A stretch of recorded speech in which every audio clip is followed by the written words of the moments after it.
I'm Dr. Tianyi Zhang, and I am a researcher in the Faculty of Divinity in Cambridge. I'm interested particularly in philosophy of religion, and have focused a lot of my research on medieval Islamic philosophers. Two Islamic philosophers I would like to introduce you to in this video are Avicenna and Suhrawardī. To begin with, let's do a thought experiment. Imagine that you do not grow up gradually, but are created all at once as a complete and grown-up human being, so that you can think normally, but you don't have any prior knowledge or memory, and you are suspended in the air, but you cannot feel the air. You see nothing, hear nothing, and your limbs do not touch each other. That is to say, although all of your brain functions are normal, you are deprived of all objects of knowledge. There is absolutely nothing for you to sense, imagine, remember, or understand. Presumably, you also don't know any language. Under such conditions, can you still confirm the existence of yourself? This is one of the most famous thought experiments in the history of philosophy, known as the Flying Man, designed by a towering figure of Islamic philosophy named Ibn Sina, who died in 1037. Ibn Sina is known to the Western world by his Latin name, Avicenna. According to Avicenna, you certainly can still confirm the existence of yourself. In fact, yourself is the only object of knowledge that can never be deprived of you. Retrospectively, you will also know that yourself is not your body, because as a flying man, you only confirm yourself without knowing anything about your body, neither your limbs nor organs. One major purpose of the Flying Man thought experiment is to bring us back to this very primitive kind of self-knowledge. Let's call it primitive self-awareness. Primitive self-awareness is essential, innate, constant, and unconditional. It is what makes every one of us an I. Because the moment you stop being aware of yourself, you will stop being an I. You might object by arguing that apparently you are not constantly apprehending yourself. For example, when you are reading a book or watching this video. But even in those moments, your primitive self-awareness is still there.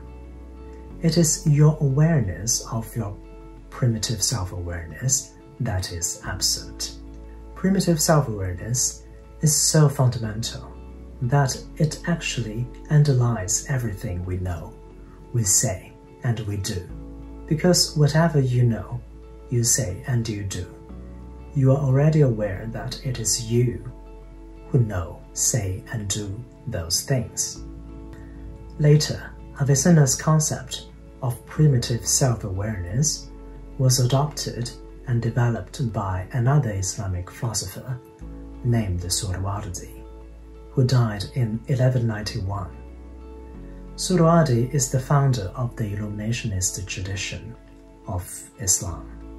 According to Suhrawardī, primitive self-awareness, though so simple and basic, is the paradigm of the most perfect knowledge that human beings have. Because self-awareness requires no intermediary, we are directly apprehending ourselves without resorting to any external definitions or descriptions. Self-awareness is constant and comprehensive. There is no single moment we are not aware of ourselves, and we are always aware of the whole of ourselves. And it is infallible. There is no right or wrong in self-awareness. You might wonder if there are other examples of such kind of knowledge that have no right or wrong. Suhrawardī argues that there are. For example, the way you know your own body is very different from the way you know other things, because you have all kinds of subtle feelings of your body, and nobody can know your body in the way you do. Certainly, you would need to describe your symptoms in detail to a doctor when you feel unwell. This is because you, and only you, have control over your body. You know your body as it is, without an intermediary, and this knowledge is also constant and infallible. Sense perception, or the understanding you get through using one of your senses, such as sight, smell, taste, touch, or hearing, is also of this type of knowledge, though it is inferior, because it requires corresponding sense organs as intermediaries, and sense perceptions can easily be deprived of you and lack self-awareness and your knowledge of your own body. But sense perceptions are also infallible.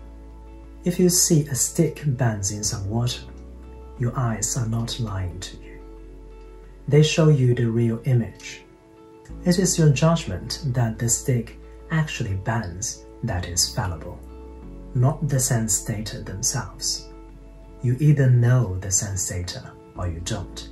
There's no right or wrong.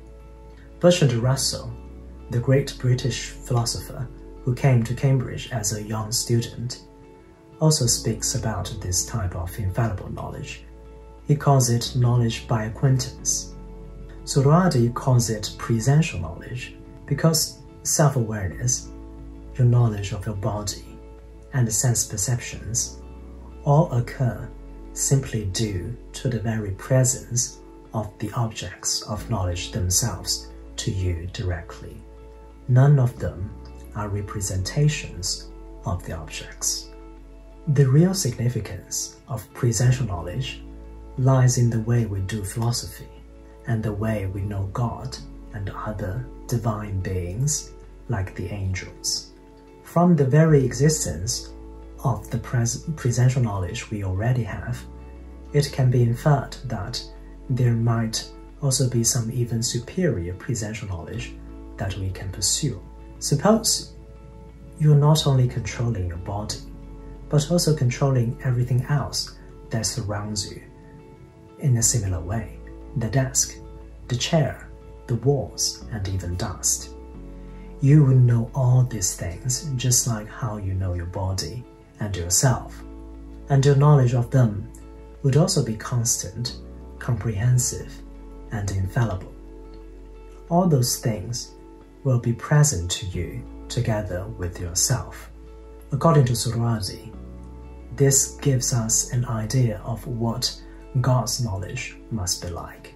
God knows everything in a presential way, because God is the absolute cause of everything that exists, and He has absolute control over everything. Everything, together with His self, are present to Him all at once. He apprehends every detail of everything in one single grasp. The ancient Greek philosopher Plato frequently claimed that every philosopher endeavors to become godlike. Suhrawardī, as perhaps the greatest representative of Plato in Islam, adopts this very ideal. For Suhrawardī, to become godlike is to know everything in the way God does. To become godlike is to get a share of the divine knowledge, which is exactly this superior type of presential knowledge that we should be striving for. Ideally, the real way to know God and divine beings is not by forming concepts, propositions, philosophical arguments about them, but rather this should be achieved by spiritual observation, like astronomers who observe the heavenly bodies directly, by spiritual tasting and unveiling the truth, by making the very truth present to you. But this does not mean philosophy is unnecessary, because eventually only very few blessed individuals might have the privilege of possessing this type of superior presential knowledge. I would argue that philosophy, if properly and rigorously done, will provide us with a glimpse of what the truth must be like. I hope this example from Islamic philosophy shows us how this is possible. Do you agree?